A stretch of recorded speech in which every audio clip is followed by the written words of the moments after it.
Bismillahirrahmanirrahim. Assalamualaikum warahmatullahi wabarakatuh. Pada video kali ini kita akan melakukan praktik analisis varian dua jalur. Nah, bedanya apa antara satu jalur dan dua jalur? Nah, untuk dua jalur ini variabel utamanya kita lihat dari dua variabel lainnya. Misalnya di sini yang pertama kita lihat student engagement itu dilihat dari platform pembelajarannya apakah ada perbedaan, dan yang kedua kita lihat dari jalur jenis kelaminnya apakah ada perbedaan. Nah, perbedaannya seperti itu antara satu jalur dan dua jalur. Kalau satu jalur misalnya dilihat dari platform saja. Nah, untuk dua jalur dilihat dari platform dan juga jenis kelamin. Nah, untuk selanjutnya kita langsung praktik saja. Sebelum ke Jamovi tentunya kita perlu menyiapkan data terlebih dahulu.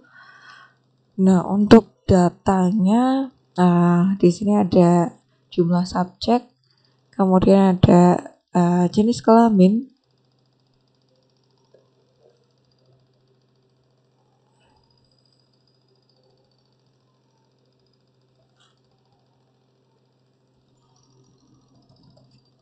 kemudian ada platform. Selanjutnya ada engagement.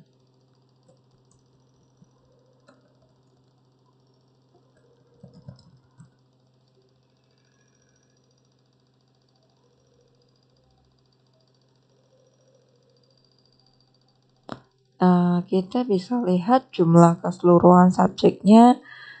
Oke, di tiap platform itu ada 20 orang, berarti 20 kali 3 ada 60.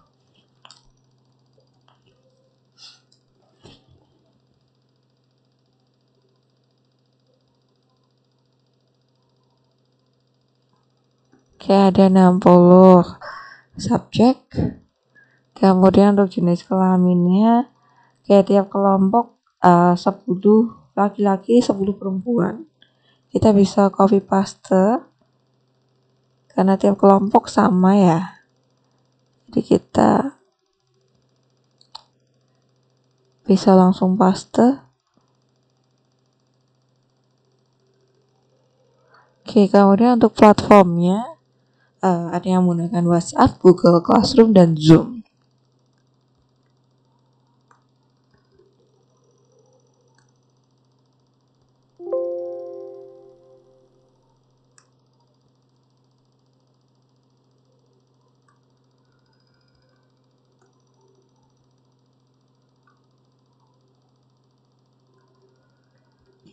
Oke, yang menggunakan WhatsApp ada 20 siswa, satu kelas ada 20.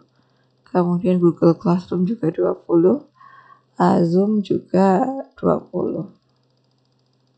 Oke.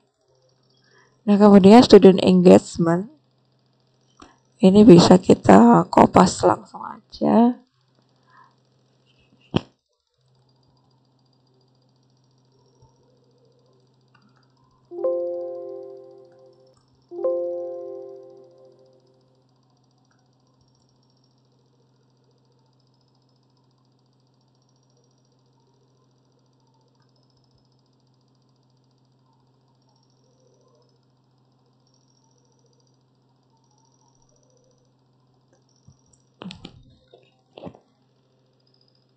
Oke, ini datanya sudah siap.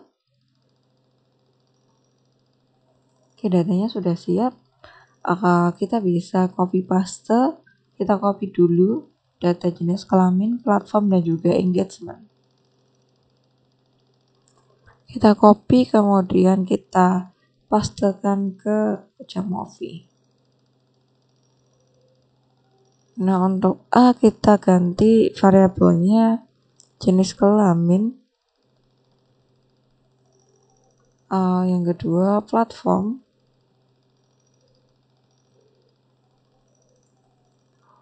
Yang ketiga adalah student engagement, atau di sini saya tulis engagement. Seberapa siswa itu engage ke mata kuliah. Oke, datanya sudah siap.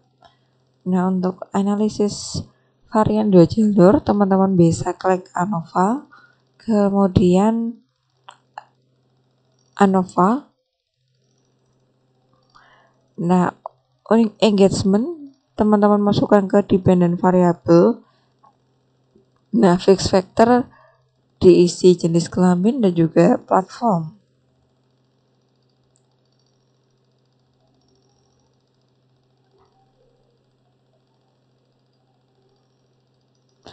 Oke, kemudian untuk model kita biarkan saja.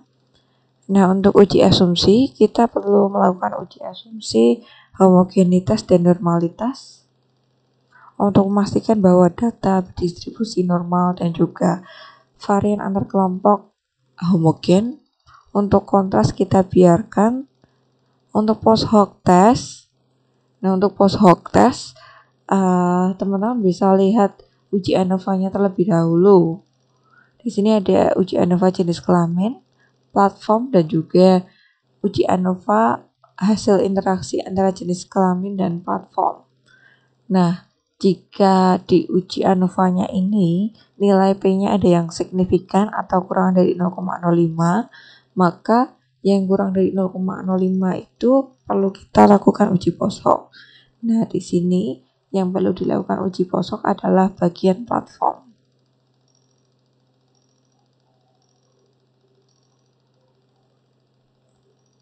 Nah, kemudian oke, sudah selesai. Kita pakai tuki aja sesuai di sini.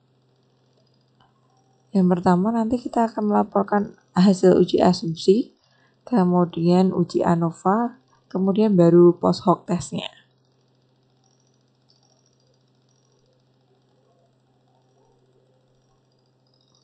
Oke, yang pertama hasil uji homogenitas. Berdasarkan uji homogenitas, didapat nilai F sebesar 0,847 dengan P-nya di sini lebih dari 0,05. Dengan demikian, varian antar kelompoknya setara atau homogen. Nah, selanjutnya kita bisa membaca hasil uji normalitas. Nah, untuk uji normalitas, kita laporkan bahwa nilai Shapiro-Wilk didapat 0,978 dengan P-nya ini lebih dari 0,05.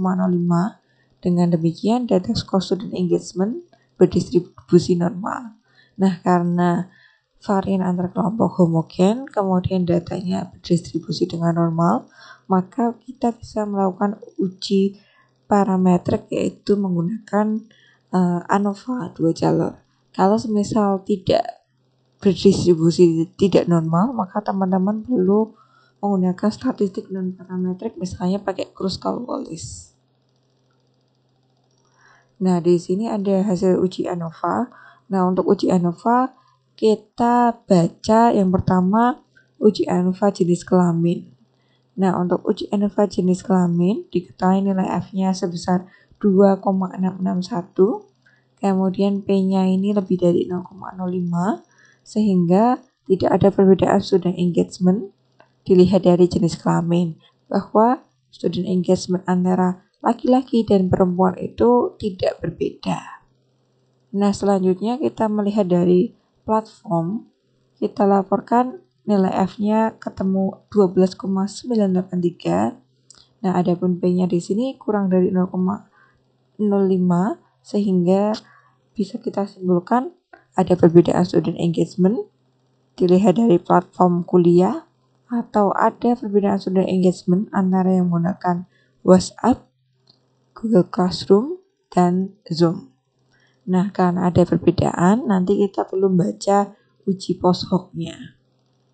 Nah, untuk selanjutnya kita melihat adakah interaksi antara jenis kelamin dan platform.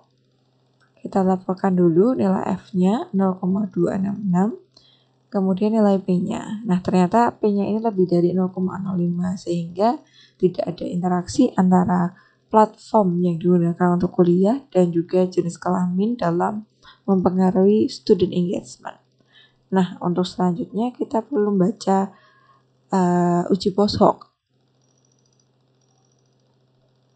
Nah, yang pertama uji poshop antara WhatsApp dan Google Classroom. Nah, di sini perbedaan min antara WhatsApp dan Google Classroom ditemukan 3,2. Kemudian kita baca signifikansi atau P-nya, di mana P-nya di sini lebih dari 0,05. Dengan demikian bisa kita simpulkan tidak ada perbedaan student engagement antara siswa yang menggunakan platform WhatsApp dan Google Classroom. Selanjutnya kita bandingkan antara WhatsApp dan juga Zoom. Nah, ini yang kita baca. Oke, ternyata perbedaan min-nya cukup besar, min 10,8. P-nya juga signifikan karena kurang dari 0,05, sehingga bisa kita simpulkan ada perbedaan student engagement antara yang menggunakan WhatsApp dan Zoom. Nah, kalau ada perbedaan, mana nih yang paling tinggi itu? Nah, karena Zoom-nya itu di belakang dan di sini min, berarti yang belakang ini yang tinggi. Berarti student engagement ditemukan lebih tinggi pada siswa yang menggunakan Zoom dibanding WhatsApp. Kemudian kita bandingkan antara yang pakai Google Classroom dan Zoom. Yang kita baca bagian sini.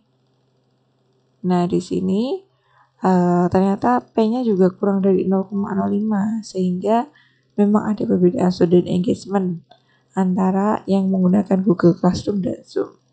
Nah, mana yang lebih tinggi? Karena di sini hasilnya minus, berarti memang lebih tinggi Zoom. Jadi student engagement ditemukan lebih tinggi pada siswa yang menggunakan Zoom. Nah, untuk kesimpulan akhirnya berarti yang pertama, tidak ada perbedaan student engagement antara siswa laki-laki dan perempuan. Kemudian tidak ada interaksi antara jenis kelamin dan platform pembelajaran. Kemudian yang ketiga, ada perbedaan student engagement antara yang menggunakan platform WhatsApp, Google Classroom, dan Zoom. Nah, mana yang lebih tinggi? Perlu kita detailkan. Misalnya antara WhatsApp dan Google Classroom tuh nggak ada perbedaan.